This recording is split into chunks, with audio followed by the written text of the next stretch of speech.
চিন্ময় কৃষ্ণ দাসকে গ্রেফতারের পর গভীর উদ্বেগ প্রকাশ করেছে ভারত। এবার এই বিষয়ে মন্তব্য করেছেন পশ্চিমবঙ্গের মুখ্যমন্ত্রী মমতা ব্যানার্জি। বাংলাদেশের সাম্প্রতিক ঘটনাবলী নিয়ে মমতা ব্যানার্জি বলেন, কোনো ধর্মের উপরেই আঘাত আসুক আমি চাই না।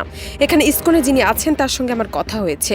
এটা যেহেতু অন্য একটি দেশের বিষয়, তাই কেন্দ্রীয় সরকারকেই প্রয়োজনীয় ব্যবস্থা নিতে হবে। এই ইস্যুতে আমরা কেন্দ্রীয় সরকারের পাশে আছি। পশ্চিমবঙ্গ বিধানসভায় সাংবাদিকদের সঙ্গে কথা বলতে গিয়ে তিনি এই মন্তব্য করেন।